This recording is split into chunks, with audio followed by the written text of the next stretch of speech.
सन्मान्य अध्यक्ष महोदय, 293 चर्चेमध्ये आरोग्य विभागाच्या चर्चेमध्ये सहभागी होऊन ज्या सन्मान्य सदस्यांनी काही सूचना मांडल्या तर त्याच्यामध्ये सन्मान्य आमदार ज्योतिताई गायकवाड, आमदार सन्मान्य नाना पटोले साहेब, सन्मान्य बापूसाहेब पठारे साहेब, सन्मान्य हेमंतजी ओगले, सन्मान्य आमदार नारायण पाटील साहेब, सन्मान्य दिलीप मामा लांडगे, सन्मान्य अर्जुन भाऊ खोतकर, सन्मान्य बाबासाहेब देशमुख डॉक्टर साहेब, सन्मान्य अभिजितजी पाटील, विजय वडेट्टीवार साहेब, सन्मान्य डॉक्टर संजय कुटे साहेब, सन्मान्य आमदार सत्यजितजी देशमुख, प्रवीणजी स्वामी, सन्मान्य आमदार रणधीर सावरकर साहेब, हिरामनजी खोसकर साहेब, बाबाजी काळे साहेब, काशीनाथ दाते, सन्मान्य शरद भाऊ सोनवणे आणि सन्मान्य दीपकभाई केसरकर या सर्व मान्यवर अशा आदरणीय आमदारांनी 293च्या चर्चेमध्ये आरोग्य विभागाच्या काही एकूण चाललेल्या कामकाजामध्ये सूचना, सुधारणा आणि या सगळ्यांबद्दल अतिशय चांगल्या पद्धतीच्या सूचना दिल्या, चर्चा केली. या चर्चेच्या माध्यमातून काही मुद्द्यांवरती विशेषतः सन्मान्य वडेट्टीवार साहेबांनी मांडलेले जे 3-4 मुद्दे आहेत, एका बाजूला आता सद्यस्थितीत होत असणाऱ्या एकूण मोफत उपचाराबद्दल काही संभ्रम सगळ्याच लोकांच्या मनामध्ये होता की मधल्या टप्प्यामध्ये काही बातम्या आल्या आणि त्या बातम्यांमध्ये मला वाटतं ज्योतिताई आपण सुद्धा मुद्दा तो मांडला की ज्याच्यामध्ये मोफत उपचार होण्यापेक्षा परत केस पेपरला पैसे द्यावे लागतील असा पद्धतीचा एक संभ्रम तयार झाला होता. अशा पद्धतीनं कुठलेही पैसे द्यायची गरज नाही. या राज्यातल्या सगळ्या ज्या सेवा आरोग्याच्या मिळतात त्या संपूर्ण सार्वजनिक आरोग्य विभागाच्या सगळ्या सेवा मोफत मिळण्याबद्दल यापूर्वीच मागच्या सरकारनं जो निर्णय घेतला आहे त्याच निर्णयाप्रमाणे कुठल्याही केस पेपरसाठी पैसे न काढता प्रत्येक नागरिकाला मोफत सेवा देण्याची जबाबदारी सार्वजनिक आरोग्य विभागाची आहे. ती आताही सुरू आहे, तशाच पद्धतीनं पुढे सुरू राहील. त्याच्यामध्ये कुठल्याही पद्धतीची चिंता बाळगण्याची गरज नाही, एवढं निश्चितपणाने या निमित्तानं मी सांगतो. विशेषतः औषधांच्या तुटवड्याबद्दल किंवा औषधांच्या दर्जाबद्दल सुद्धा काही सन्मान्य सदस्यांनी काही आक्षेप नोंदवले किंवा काही सूचना केल्या. मी आपल्याला सांगू इच्छितो की औषधं सुद्धा आता दर्जेदार वेळेत उपलब्ध व्हावीत. क्वालिटी मेडिसिन्स हा सगळ्यात महत्त्वाचा भाग आहे. त्यामुळे त्याच्यासाठी सुद्धा एक चांगल्या पद्धतीची RC जशी तामिळनाडूला, राजस्थानला आहे तशाच पद्धतीचं काम आम्ही सगळेजण आपल्या राज्यामध्ये सुद्धा करतोय की ज्याचा फायदा संपूर्ण राज्यातल्या नागरिकांना होणार आहे आणि त्याच्या माध्यमातून क्वालिटीची औषधं आपल्या सगळ्यांना मिळण्यासाठी ज्या पद्धतीनं आपण काम करतोय त्याचा निश्चितपणे राज्यातले सगळेच नागरिक अतिशय चांगल्या पद्धतीनं आपल्या ह्या एकूण कामकाजाला अधिक चांगल्या पद्धतीने गती देतील.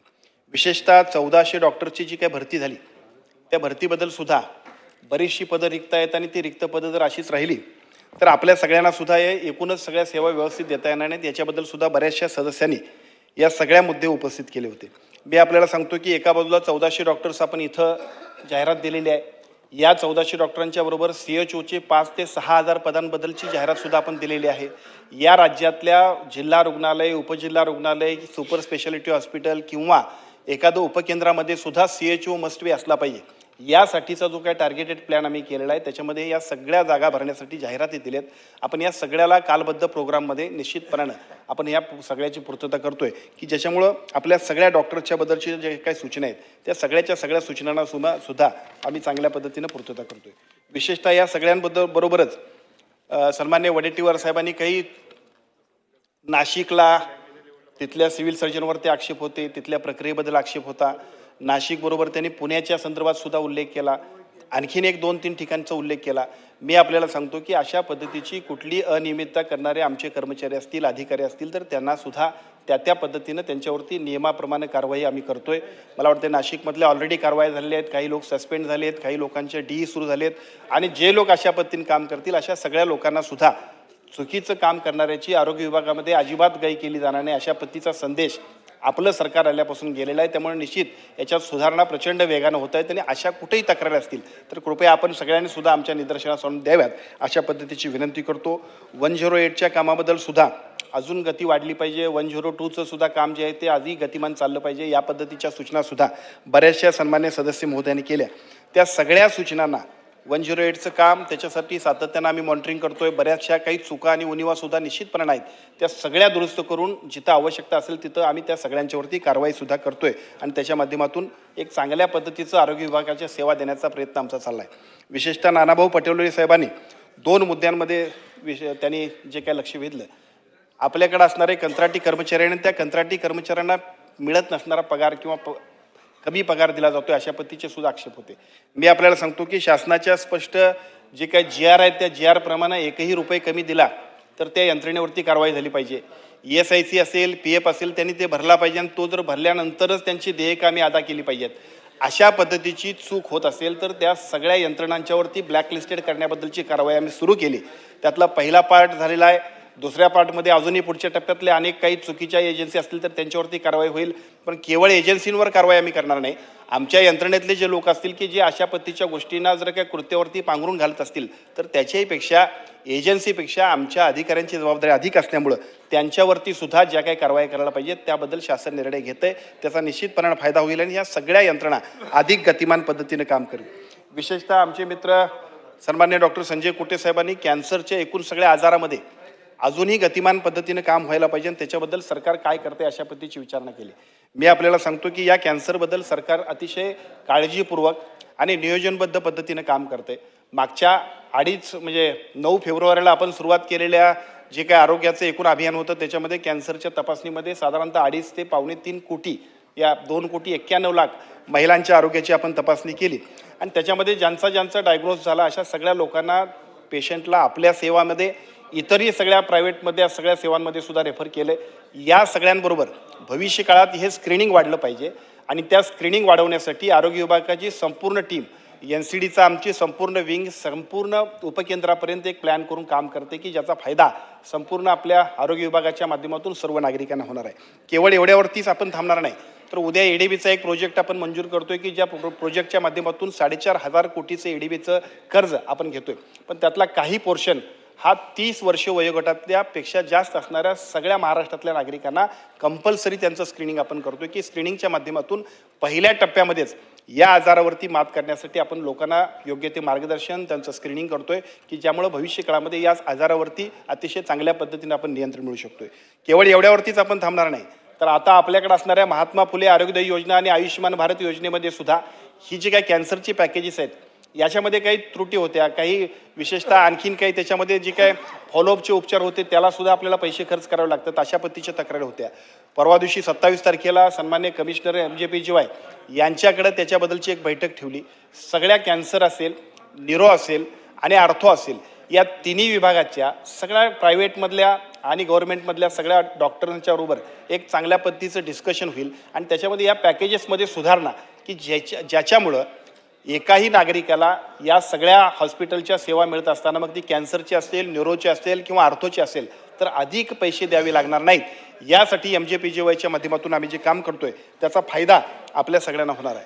मी आपल्याला सांगतो की देशाचे पंतप्रधान आदरणीय मोदीजींनी ज्या पद्धतीनं देशभरामध्ये एक मोहीम घेतली आणि त्याच्या माध्यमातून HPV वॅक्सिनेशनसाठी सुद्धा 9,84,000 अशा पद्धतीच्या 14 ते 15 वयोगटातल्या मुलींच्यासाठी आपल्याला HPV वॅक्सिनच्या ज्या पद्धतीने उपलब्धता करून दिली त्याचा फायदा संपूर्ण राज्यामध्ये आपण सुरू केलेले आहे. या वॅक्सिनेशनचं काम आपल्या सगळ्यांना माझी आमदार महोदयांना विनंती आहे की आपल्या आपल्या मतदारसंघामध्ये सुद्धा याबद्दलची आपण अतिशय चांगल्या पद्धतीने जागरूकता करा, लोकांना आवाहन करा. दुर्दैवानं काही चुकीचे लोक सुद्धा या सगळ्या गोष्टीच्या योग्य अयोग्यतेबद्दल प्रश्नचिन्ह उपस्थित करतात. पण त्याच्याही पलीकडे एकूण देशातले 60 जगातल्या 60 देशांमध्ये या HPV वॅक्सिनेशनचं काम सुरू आहे. आपण आता 61वा देश आहोत की ज्या माध्यमातून HPV वॅक्सिनेशनमध्ये आपण जे काही काम करतोय ते आपल्या नवीन पिढीसाठी खूप आवश्यक आहे. आपण ही सगळं मोफत लस देतोय. अनेक ठिकाणी याच्याही पूर्वी काही NGOनी काम केलं, काही प्रायव्हेट आपले चांगल्या आर्थिक सक्षमता असणारे लोक जे असतील त्या सगळ्या लोकांनी सुद्धा आपल्या आपल्या पद्धतीने या वॅक्सिनेशनला चांगल्या पद्धतीने त्याचा उपयोग करतात. पण राज्य शासन आणि केंद्र शासनानं ज्या पद्धतीने ही मोहीम घेतली ती यशस्वी करण्यासाठी आपण सगळ्यांनी सुद्धा याच्यामध्ये सहभागी व्हावं अशा पद्धतीची विनंती करतो. या सगळ्या कामकाजाबरोबर विशेषतः मी आपल्या सगळ्यांना या 293च्या चर्चेच्या निमित्तानं विनंती करतोय. आरोग्य विभागाचं काम आणि आरोग्य विभागावरची चर्चा होत असताना सगळ्या मंडळींनी ज्या काही चर्चा केल्या त्या सगळ्या चर्चांचं स्वागत करत असताना माझी आपल्या सगळ्यांना विनंती सुद्धा आहे. विनंती एवढीच आहे की 1 एप्रिलपासून माझं गाव आरोग्य संपन्न गाव अशा पद्धतीचं अभियान आम्ही सुरू करतोय. हे अभियान खूप महत्त्वाचं आहे. आपल्या सगळ्यांचा लोकसहभाग वाढल्याशिवाय या सगळ्या एकूणच आरोग्याच्या यंत्रणेला आपण गतिमान करू शकणार नाही आणि म्हणून गाव पातळीपासून राज्य पातळीपर्यंत प्रत्येक ठिकाणी आमच्या योजना आणि त्या योजनेबरोबर लोकसहभागाचं एक अतिशय चांगल्या पद्धतीचं उत्स्फूर्त अभियान आम्ही सुरू करतोय. माझी सगळ्या आमदार महोदयांना विनंती आहे आपल्या आपल्या मतदारसंघामध्ये उद्यापासून 15 तारखेपर्यंत आम्ही सगळ्या तालुका पातळीवरच्या गाव पातळीवरच्या कमिट्या आम्ही करतोय. आपल्या सगळ्यांना विनंती आहे की आपण त्या कमिट्या होण्यामध्ये सुद्धा आपण पुढाकार घ्यावा. या पुढाकाराबरोबर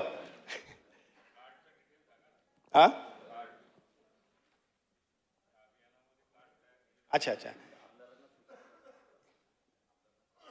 या अभियानाच्या माध्यमातून आपण ज्या पद्धतीनं पुढच्या वर्षभरामध्ये आरोग्याच्या संपूर्ण यंत्रणेला गतिमान करून लोकांना आवश्यक असणाऱ्या सगळ्या सुविधा आपण ज्या देतोय त्या अधिक चांगल्या पद्धतीने द्यायचा प्रयत्न करतोय.